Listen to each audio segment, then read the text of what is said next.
Absolutely. Fabulous. Shall Yeah, I start then? Would that be useful? Yeah, absolutely. Shall I just do a quick intro and a bit of housekeeping, because I like to make sure that people can hear and see what's going on. I am going to be sharing some slides. I've also put together a resource pack as well, which will be available for everybody on the call, with other presentations that are in there also. So hopefully it will be a really useful session. Just on the housekeeping end, so if I do drop out, anyone on the call, if you just wave at me or say something, do interrupt at any point, that's absolutely fine. We are going to cover sort of collective knowledge at the beginning, but also if there's big questions during the call that you want to ask, then do just ask them in the moment. You know, it's absolutely fine to butt in and ask a question. Also, if you're quite a reflective person and you want to ask them at the end, we have got time for question and answers at the end also.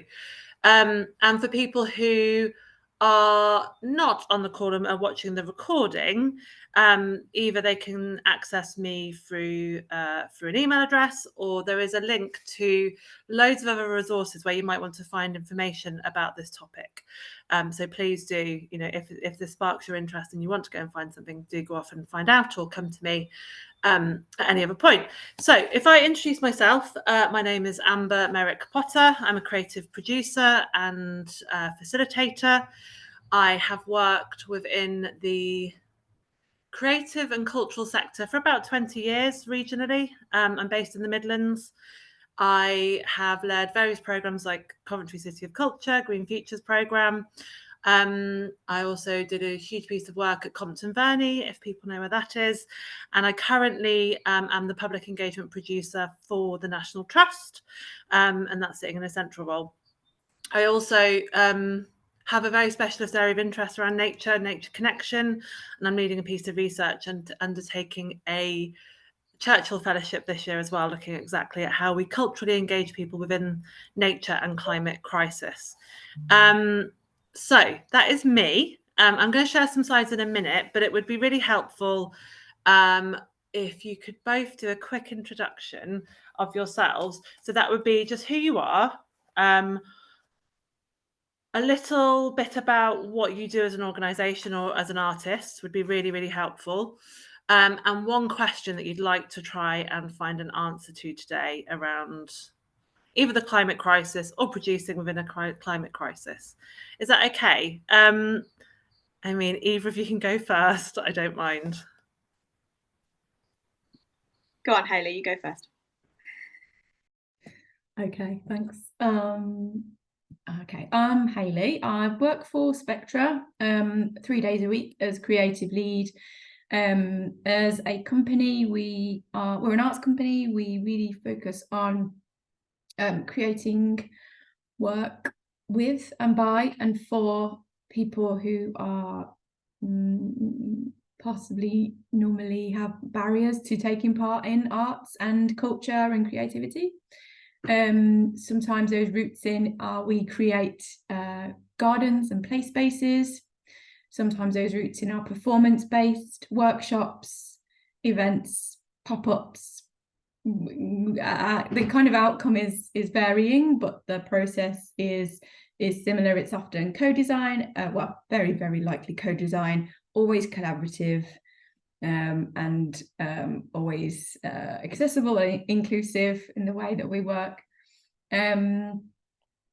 We are doing currently we've just come to the end of a range of workshops, which was A4A funded, that was called Wild Possibilities, and that was around engaging community groups in nature through creative activities. And that was a real range of a real diverse group of community groups, from refugee centres to the paediatric wards and SEN schools, and groups to like hubs in the community and libraries and museums.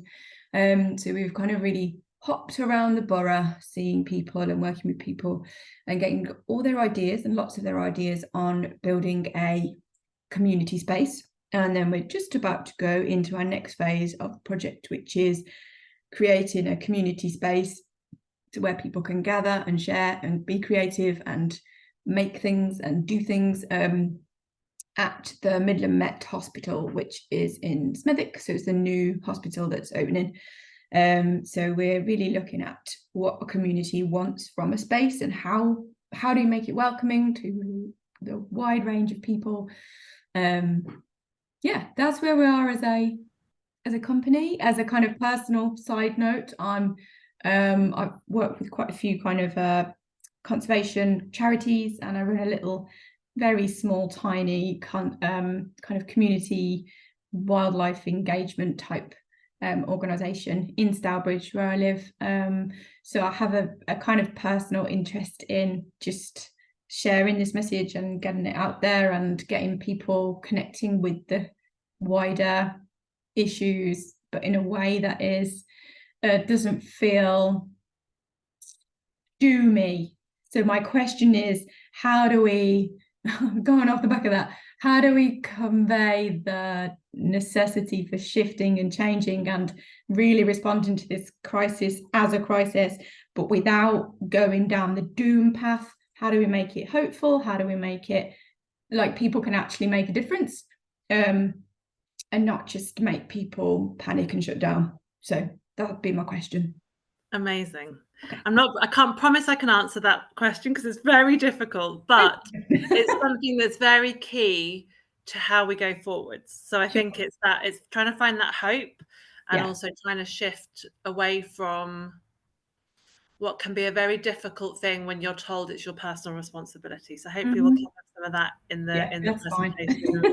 And it's lovely to hear about Spectra. I knew a little bit about the organisation before, but sounds brilliant, the work that you've been up to. Cool. Thank you. Fantastic. I'll pass to Katie. Cool. Mine will probably be a little bit shorter than that. Hopefully you can hear me and I'm not freezing. I am a freelance producer. I work across the arts, so some of it in dance, some of it is theatre, outdoor arts, a lot with kind of children and young people, and that is kind of the space where at the moment a lot of this like uncertainty is coming around climate and that specific work. I think it comes back to what you said, Hayley, about like responsibility, and it feels like they're suddenly going, oh, it's on us. So it's this huge thing that just is popping up in a lot of the work that I'm doing with children and young people. I've done some work personally with a company called Glimpse, who works with the National Trust. I don't know if you know who they are already, Amber, but they're very climate conscious. That's kind of one of their biggest missions.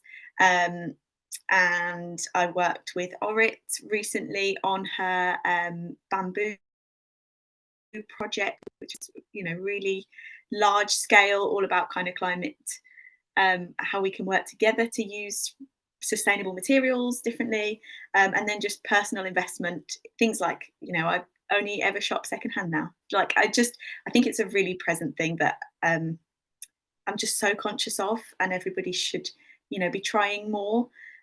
So then in terms of producing perspective, I think it's how can it be embedded from like really early on in producing, and what's needed to become the new normal, I suppose, to make it happen, make it work, make us have a future.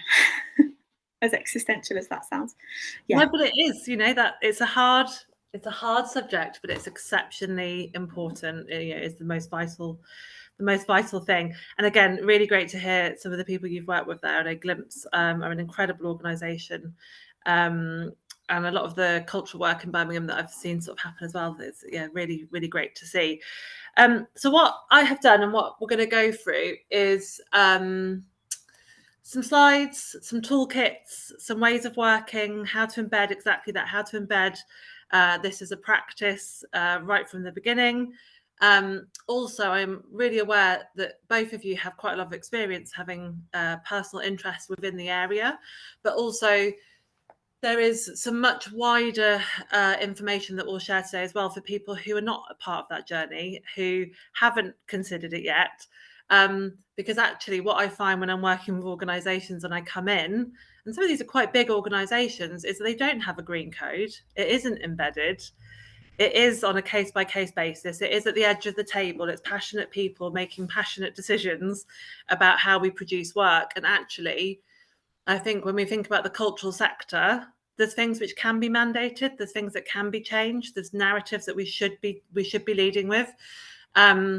And I'm really always happy to highlight where that isn't happening. And I'll give Coventry City of Culture as a really good example from where they started to where they got to as part of that process as well. And I'm very happy to answer any questions around that. Because, yeah, I think it's the issue we have is that this is not something that everybody even believes in, which is a crazy thing. But, you know, we still meet people on a day by day basis, even within the sector, even within the nature sector, that question climate change, and they question the climate crisis, and they question, because it's not something that is that is tangible necessarily, although we're seeing the impacts of it. It's such a vast thing that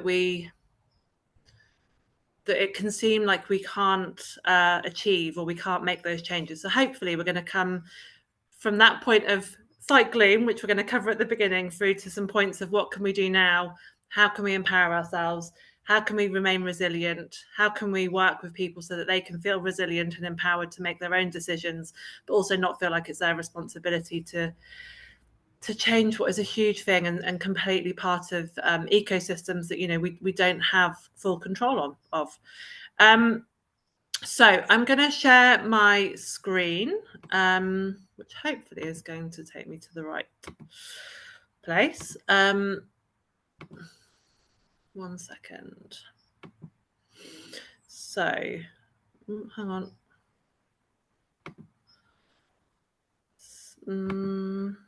1 sec. It's not going to take me to the screen that I want to show. It's always the way with technology. 1 second. So let's try that again. Sorry.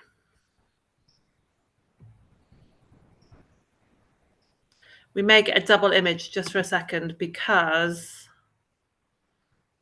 I think it's going to show the one that I've got open, but that's fine. If it wants to do it at all.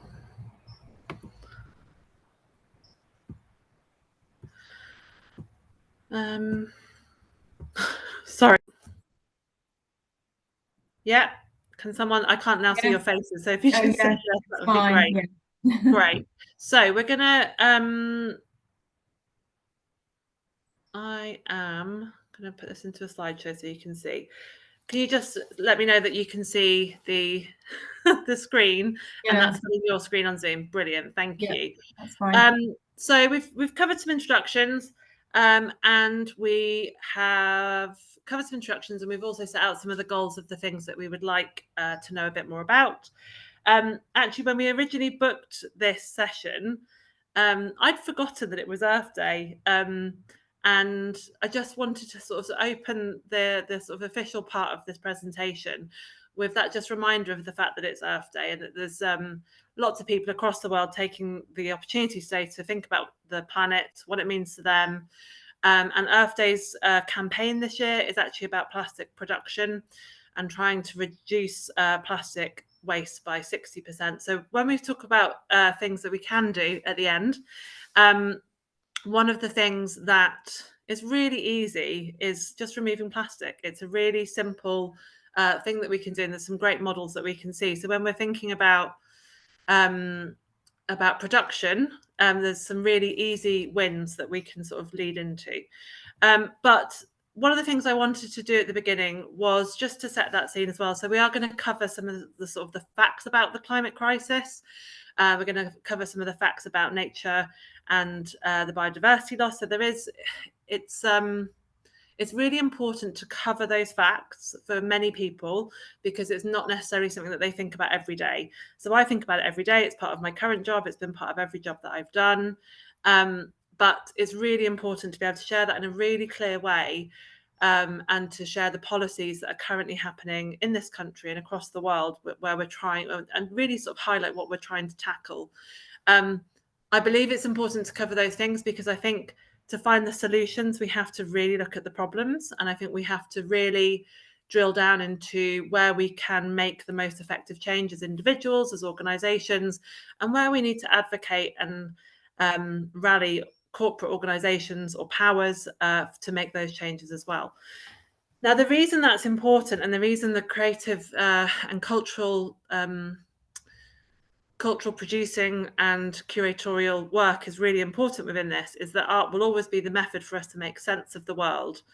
And so often when I'm asked, why is the creative sector so important to the climate change? It's about how we communicate it. It's how we support people who are having climate anxiety. It's how we document the changes that we see around us. And crucially, it's hopefully the thing that will drive the changes that we need to see in society as well. I won't spend too long on these bits, but again, I know that the people on the call have some awareness of this already, but I just wanted to highlight some of the effects of climate change and what climate change is, and some of the things that we're starting to see and starting to feel real already in this country, but obviously in the global majority in the rest of the world. These effects are already causing catastrophic loss of life and changes within people's lives across the world. So the effects of climate change, obviously we're seeing hotter temperatures, we're seeing the concentration of greenhouse gases, so we're seeing poor air quality, severe storms, increased drought, rising oceans, loss of species, impacts on food, impacts on health, and impacts on poverty and displacement. Now, again, one of the reasons that the climate change and the climate crisis is such a difficult topic to talk about is a lot of these things are long-term impacts. Obviously, we are having more storms. We've had one of the wettest winters on record. We know that our food and our crops are failing, but actually on a day-to-day basis in this country, it's very difficult to see what those impacts are. Although we are seeing them, we are seeing some really huge things happening. We know that people are dying because of poor air quality within cities, and we know that if we look at some very serious case studies within certain parts of the country, you can walk across the city, and on one end of the city, you will have a life expectancy which is 10 to 15 years more than somebody that lives on the other end of the city. So these are huge things that we are experiencing, but also one of the things that the cultural and creative world can do is translate these non-tangible things into experiences, education, and various things. So we'll move on to that in a second, but there is hope within this. Again, I wanted to highlight where these causes of climate change really are coming from. And this, again, goes into the nature and biodiversity crisis that we're also facing. And these are really straightforward. But again, as we think about our own producing, or we think about how we lobby powers to make changes through the work that we produce, we know that we can see some really easy changes and ways that we can make our producing or our work different. But also there's ways that we can lobby organisations as creative individuals, and we can raise awareness, which I will come more onto later on, so that we can see some of that global change that we're also needing as well. One of the things that we are seeing much more in evidence in the UK, and so we can talk about in a much clearer way, is the nature crisis that we're currently facing. And so this is also a twofold nature crisis that goes hand in hand. So we know that animal and plant species have declined by up to 19% since the monitoring began in 1970. There are birds and species which have been lost in my lifetime, and we're seeing that impact year on year. There are things in place. We have a global biodiversity framework. We have COP15, and so there are targets in place currently which big organisations such as the National Trust, such as the Wildlife Trusts, are working towards protecting 30% of the planet for nature by 2030, which is also known as 30 by 30. Again, this isn't something that we necessarily as creatives or cultural organisations can tackle independently, but it is something that we can highlight. It is something that we can make work about. We can be part of that change. But also it impacts us. It impacts us when we're losing nature. We all rely on nature for many reasons. It regulates our cities. It keeps our cities cool, often where we're working. It gives us access to green space, which we know improves our mental health. It might give us access to spaces to create work, all sorts of things. And I said at the beginning that nature crisis is a twofold issue, because we have the highest loss of biodiversity in the UK. That goes hand in hand with one of the highest rates of nature disengagement, so nature being not connected to nature in the whole of the world as well. So we know these things go hand in hand, and it is something that culture and creativity can start to tackle, can start to be a player in making that change happen. So again, I know there's potentially people that might want to talk a bit more about the nature crisis and nature connection, and maybe it's something that we might want to pick up in the questions and answers at the end, because it's something that definitely can make a huge difference to the people working with, but also through our curatorial practice as well. The Stage for Nature report comes out every year, and again, we can see some increases, but we can see some huge declines as well. There's an amazing arts organisation which has taken the state of nature year on year and created a visual way of communicating this to the public. Again, it's a difficult thing to communicate, and it's a difficult thing, especially to communicate to younger people, so people under the age of 30, who haven't had an experience of nature. They don't know nature. We're losing nature words from the dictionary. And so there is a real need, and some great examples around where culture has had a huge impact on that education. But obviously there's more and more that we need to see happen. I'm not going to go into too much detail about policy, but there is a section later on within this presentation about funders. And I think it's always really important to go back to the policies which are currently being set at the various COPs, and see what part we can have to play, but also what can we use, how can we take this information, which is very heavy, very difficult, quite hard to engage with. How can we make this accessible for the people we work with? How can we make this accessible for educational systems? How can we translate this into something which makes sense to people? And again, there's some great examples of that kind of practice later on in the presentation that we will touch upon. One of the things that I think is quite a difficult topic is net zero. And again, I just wanted to give a definition here about what net zero means and why we're trying to get to that point. So it's the act of cutting greenhouse gases to close to zero as possible, with the remaining emissions absorbed by natural ecosystems such as oceans and forests. Now, that's the bit that is really important, and it's important that we have to cut greenhouse gases whilst also improving the ability to absorb them at the same rate. So again, there's some very clear targets that come into this. And again, there is a part to play when we're producing work, but also there's a part to play in communicating this to people as well. So these are some of the ways that creative industries do play a part and can play a part, and how they can tackle the climate crisis, but also how they can help us reach net zero. Again, this is from individual artists right through to huge museums, national trust properties. These are all things that we can do so that we can help with reducing greenhouse gases, and we'll look at some tools how we can start measuring that later on in the presentation. We can look at the tangible contributions and the activities towards net zero transformation. So ways in which creative industries can shape skills and outputs and work which will directly shape the net zero communities and infrastructure, and intangible contributions which look at the behaviours, the education and the engagement. So there's these three different areas that we very clearly fit into. I think it's really important to stop and pause, though, because I think we, all as individuals, but also all as organisations or as creatives, we have come through a period of time over the last 20 years where we've all been told that if we make a change, that we are the responsible people that will be able to make a change. And I think that is a lot of pressure.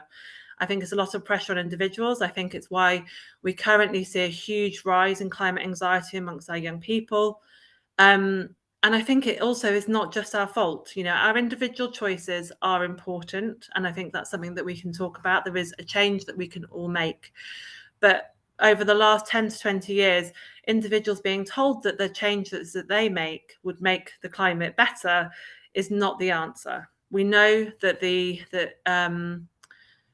100 corporations cause 71% of all emissions. We know that there is a change that could be easily made if organisations were made to make them. So that's governments, that's corporate responsibility, that's offsetting, that's all the things that we know that could happen. And I think it's very, very difficult because actually that's quite disempowering.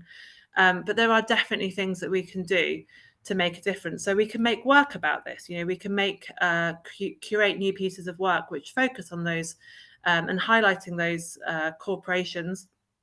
We can give advice, we can be advocates, we can support free funding choices. Arts organisations and cultural organisations are already doing that, and we will come to that a bit later on.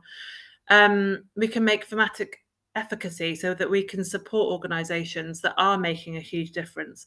We can tackle some of these big subjects and translate them into ways that the population can understand them, because currently lots of people are experiencing high levels of anxiety around the climate and don't know what they can do.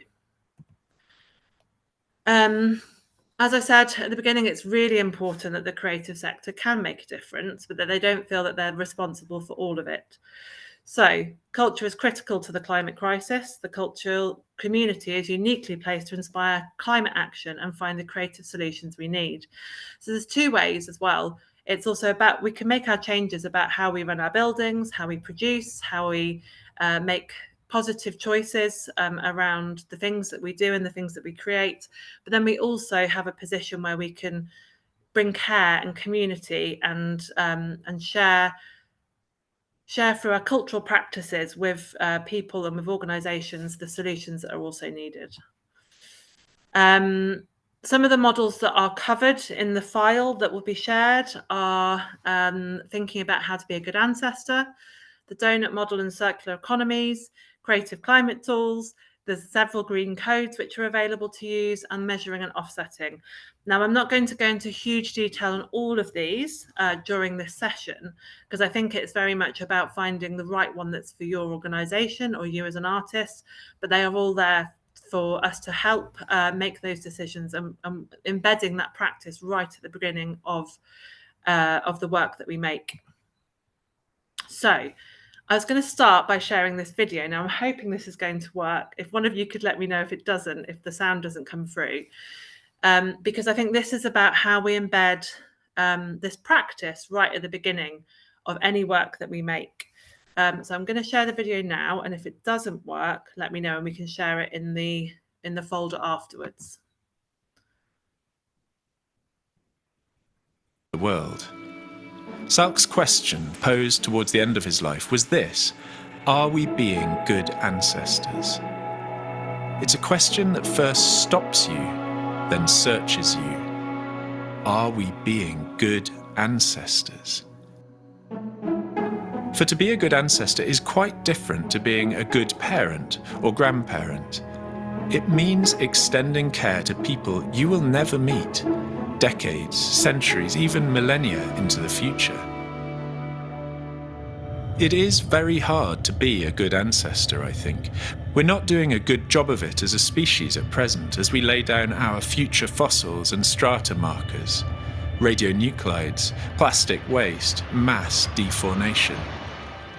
To be a good ancestor means dreaming of the history of things to come. It means weighing what you will leave behind for epochs and communities that have not yet been imagined. There is, of course, a dangerous comfort to be drawn from deep time. An ethical lotus-eating beckons. What does our behaviour now matter when Homo sapiens will have disappeared from the earth in the blink of a geological eye? We should, though, resist such inertial thinking. Indeed, we should urge its opposite. Deep time as a radical perspective, provoking us to action, not to apathy. helping to develop the awareness that we all exist as part of a web of gift, inheritance, and legacy, stretching over countless years past and countless to come. So just a really quick bit of a video around being a good ancestor. There's a whole file that's available to have a look at around being a good ancestor, and I'm just going to pause the presentation here for a second, just to have a quick conversation about being a good ancestor and how we can use that as a thinking tool for when we're shaping objectives for our organisations and our practice going forwards as well. So I'm just going to stop sharing here and find you all back in the room because I couldn't see you all for a minute. The notion of being a good ancestor. Could you hear the video first of all? Because I'd lost your faces. Is it a new one to you, or is it one that you've used before in kind of your curatorial practice, or how you've helped to embed it within that sort of beginning part of a project? Just so I know, so that I can talk a bit more how we might use it. The less so in the work that I've done at Spectra. I don't think we've talked specifically about this or used it specifically in work. I've come across it in my own kind of research and listening to something. It was a podcast on long-term thinking, like 100-year, 500-year thinking, rather than short-term thinking. Absolutely, yeah. That's how I understood it, as being that idea of like planting a tree that you're never going to sit under, that kind of idea for future generations. So I understand it, but I've never really used it in work. Okay, so there's a couple of toolkits which is in the folder, which we won't go into detail on today, but I just wanted to highlight that they were there. When we look at even at looking at our kind of like theories of change models that we might want to use within how we set projects up, there's a really good tool that we can use with our organizations and also with people that we're working with around being a good ancestor, so that we can get everybody into that space to think about the impact that they have going forwards as well. And so I'll share those, and there's a longer video which you can use within your spaces. But I think it's a really good way to ground everybody at the same level of thinking as an organization. Where would we like to be in by 2050? What does the world look like that we're trying to work in by 2050? What part do we have to play as an organization within that, or as an individual within that? Or what change do we want to see? What change can we bring to that table? And it gets everyone to a point where we can think about those things. There's one of the videos that is in the folder, which is much longer. It's a much longer process, is also looking backwards. So looking at the things that have come before us, to really embed us in where we are now and what the difference can be that we can then make going forwards. So I just wanted to share it as an example. It's just seen your hand go up. Yeah, I'm really sorry my camera's off. That's okay. It's very buffery for me. I just wondered about kind of how applicable it is working as a freelancer rather than organisations. And so it can obviously be brought to the table in projects that I'm working on, for specific organisations. But I suppose if you've got specifically your own thing that you're working on solo, I'm wondering what kind of threads brings into that. Yes. So one of the things that I found exceptionally helpful about being a good ancestor is that, having also worked as a freelancer on lots of different projects, it really helped me hone the projects that I wanted to work on as well. So it helped me develop what my part can be, what I guess, even within as a producer, what then becomes your own practice. So that specialism might be dance, or that specialism might be something that's thematic, or it might be something else. For me, the being a good ancestor made me think about, or made me embed within my own practice what change I wanted to see going forwards as well. And then it is a good tool to then be able to take to other organisations who often haven't taken that first step either, and then backed up with some of the other tools that we'll look at, it gets them to a position where they're more willing to talk about it than if you come in and say, where we're going to make changes, here's your carbon footprint. What are we going to do first? It gets everyone to that position. Hayley, I just saw your hand go up as well. Yeah, I just had a realization when you talked about going back in time. We have talked about at work the shifting baseline syndrome, which is that idea of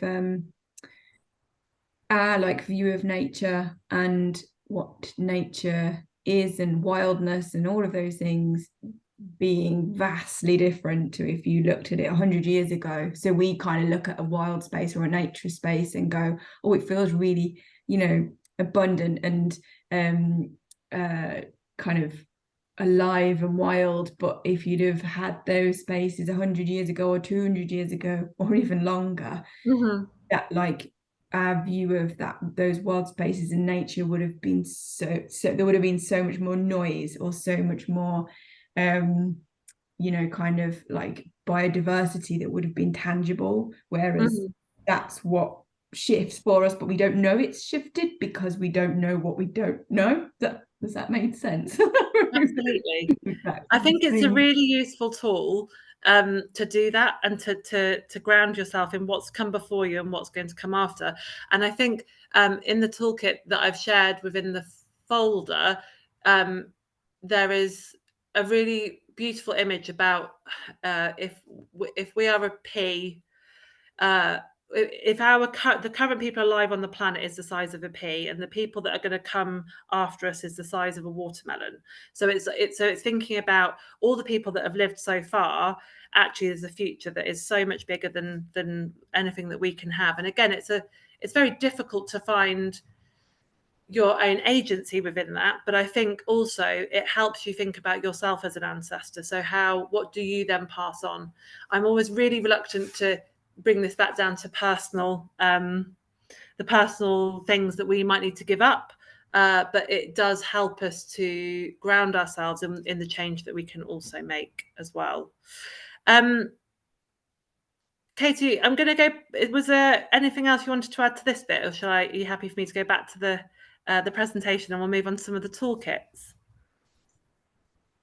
Yeah, I'm happy. I'm happy to carry on.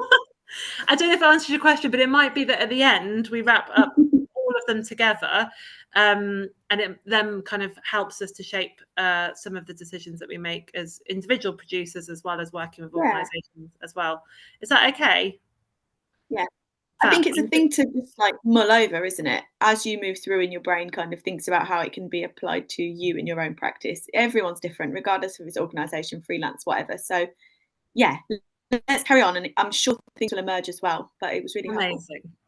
Fantastic. So I'm going to go back to sharing my screen. Hopefully it won't be as clunky as the first time, but if it is, let me know. And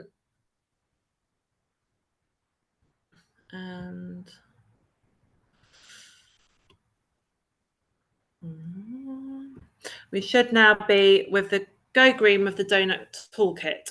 So one of the things that comes out of being a good ancestor is looking at how our systems work, and looking at how we start to work as producers, or we start to work as organisations. And one of the things that I want to do again, I don't think it's worthwhile sitting down and going through these different toolkits, but I think it's really important to see the different ways of thinking and processing and measuring our impact, so that we can make those changes that are currently available within the sector and are currently being championed.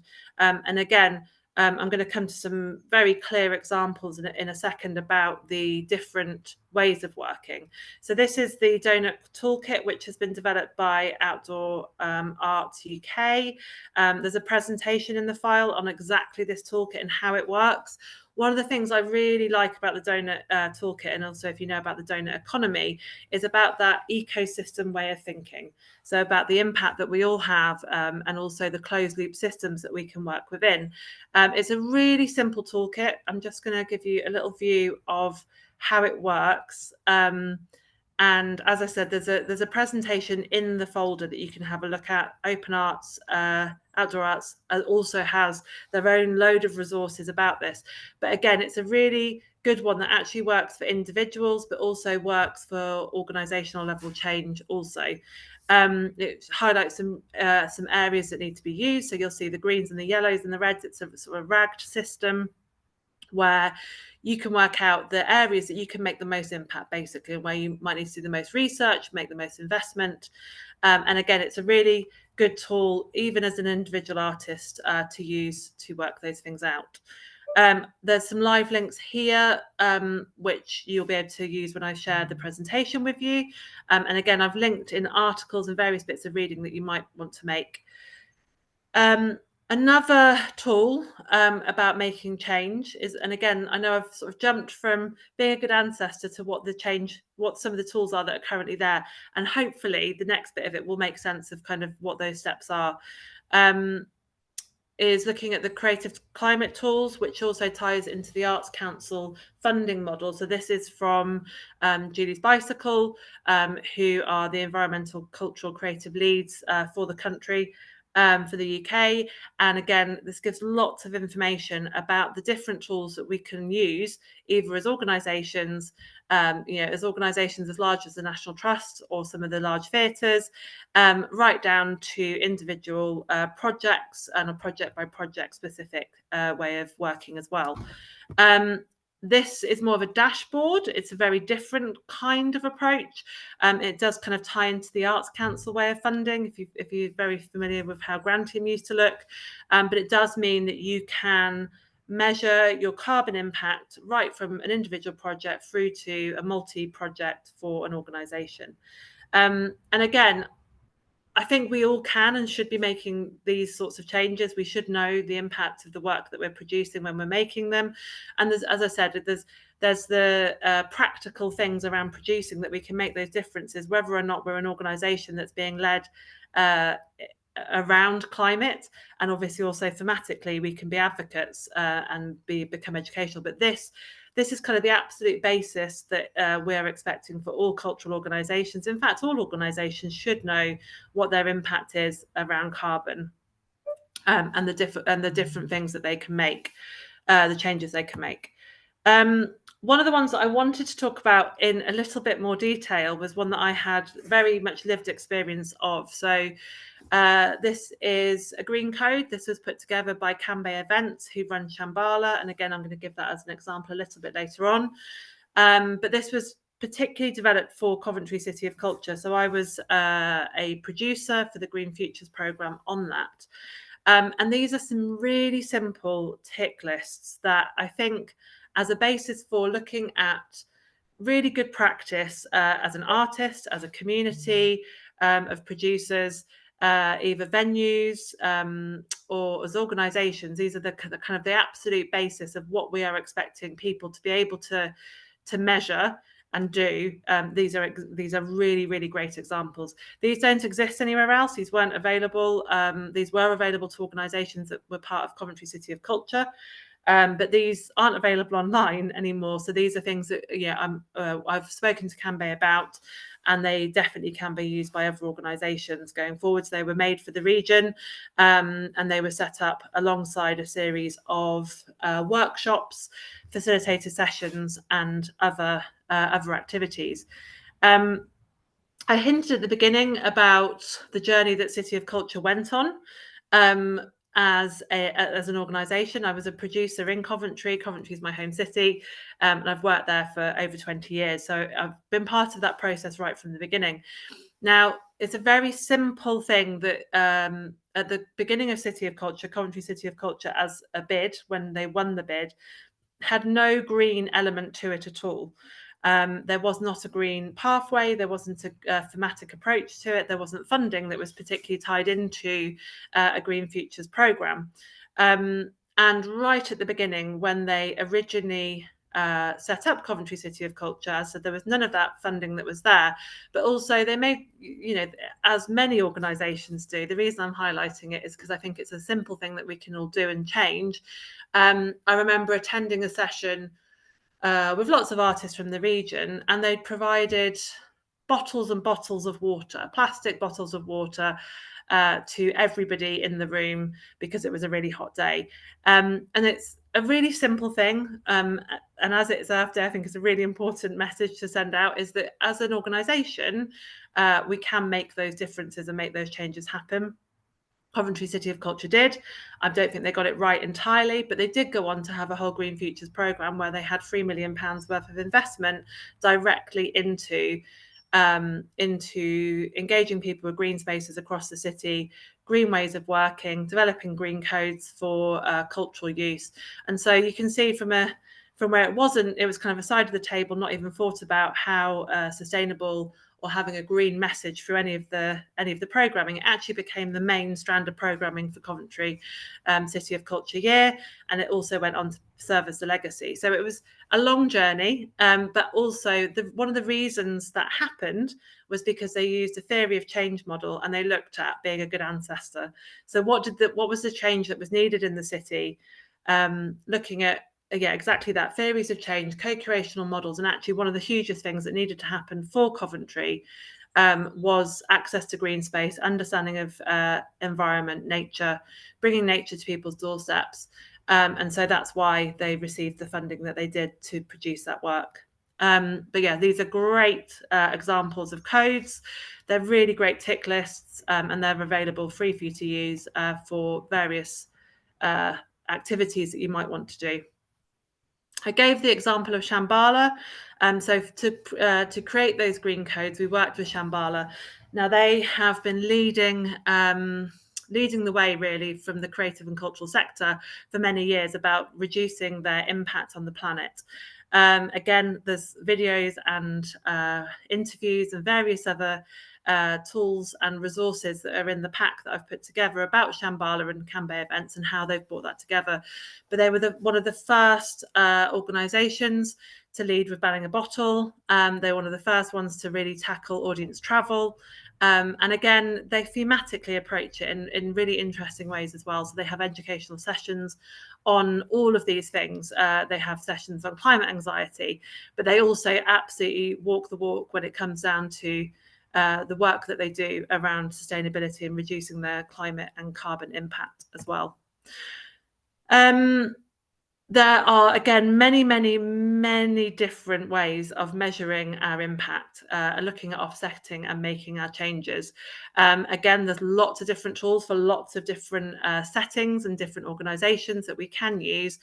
Julie's Bicycle is one of them. Obviously, the donut economy system is also one of them. But we can also look at biodiversity. So one of the things we did in Coventry as well was measuring biodiversity and then thinking about the change that we could make within the City of Culture Year.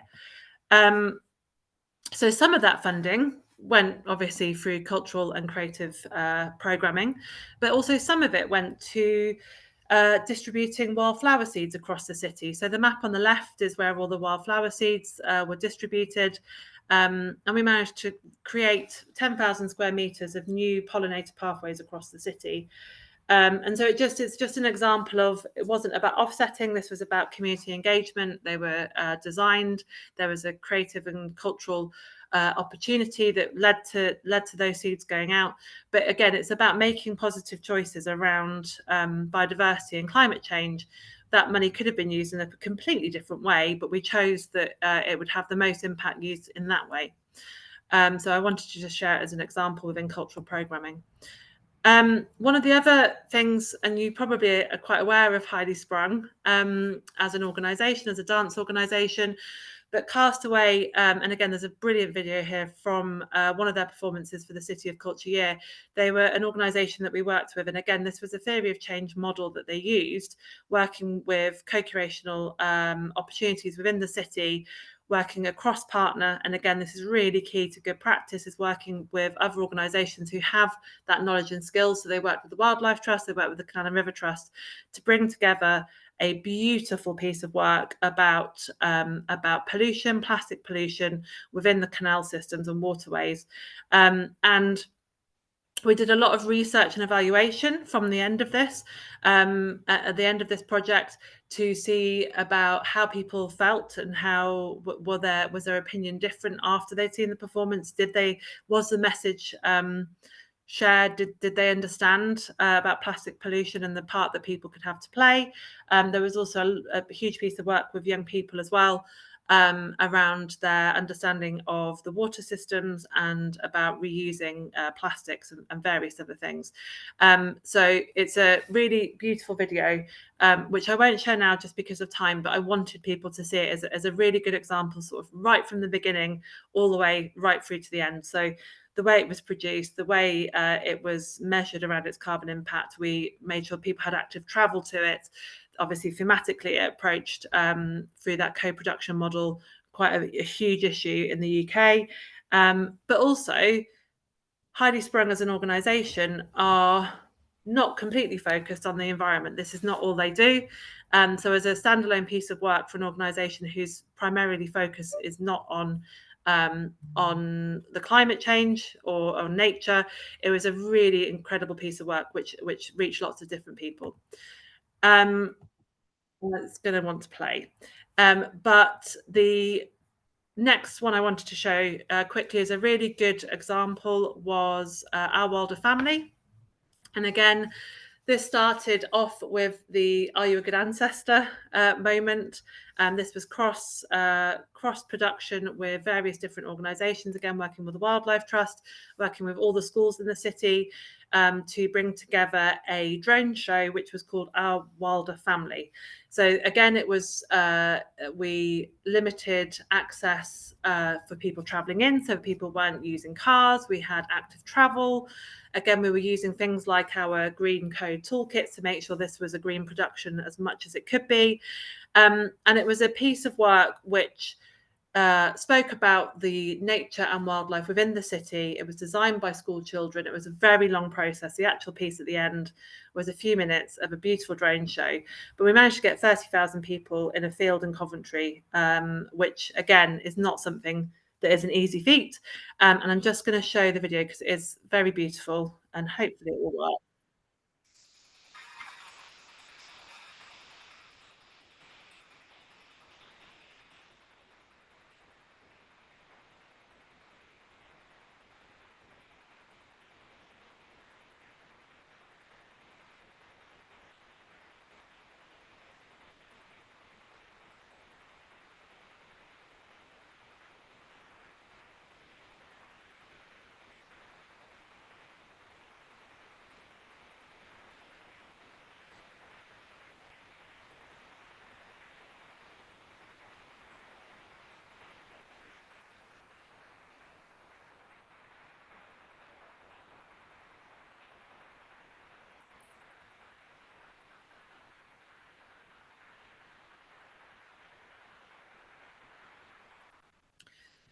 So one of the things that we did with that piece of work, as I said, it was co-produced with school children, the Wildlife Trust, the ecologists in the city.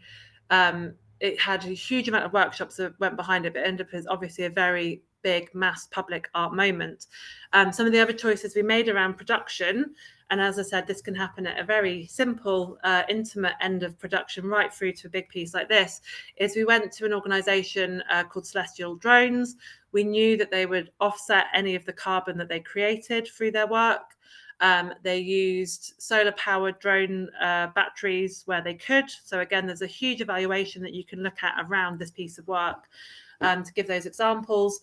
There was a no generator ban across the whole of City of Culture where possible. And again, we chose organisations that we worked with to make sure that we could do those things well. And so again, it's a good example of like right from the thematic approach, education, sharing around the climate crisis and nature, right through to the actual production. It shows kind of where that good practice can happen. Now, I'm not saying it was perfect. There will still have been a carbon impact, but it was measured and it was offset where it could be. So here is a list. Again, these are all live links to where you can find support as an arts organisation or a cultural organisation. I wanted to just highlight the one at the bottom there, which is Event Cycle. They are an organisation which reuse event material. So also it's a great place to find that material. And again, when you're looking at sort of producing, it's a great resource to be able to go to. Obviously, Canbay Sustainable Events are a great organisation to bring in for big public events, as are Outdoor Arts or Julie's Bicycle, but there's also all of their resources available as well. When you go onto the resource library as well, there's lots of videos, lots of different things, lots and lots of detail. This is just giving you kind of the very sort of quick overview of the things that we can be thinking about and how we start to embed some of these things within our work. And as I said, you know, as a freelance producer, but also as somebody that's worked for some big organizations, I think we have to be realistic that sometimes this just isn't even thought about, you know. People don't always have green codes, people don't have ways of working. So we also have that ability to bring those skills into bigger organizations as well. I've just covered here really quickly some information about funding. Obviously, there's also organizations out there who specifically will fund educational work around the environment. There's work that around biodiversity improvement. There's lots of different ways that we can find funding. But I think the thing to highlight is all of our big funders are absolutely expecting us to be responsible environmentally when we're producing work. The Arts Council are auditing that year on year. They do a report, which I've linked here for you. And again, it's really important when we are looking for funding, even if we're not approaching a thematic response to nature or the environment, that we understand what our impact is. And so when we are looking for funding, we are going to have been expected to look at our carbon footprint. We are going to be expected to look at our travel. We are going to be expected to be able to feed those things back. And again, there's some really easy use toolkits here for when we are looking at those bits of funding.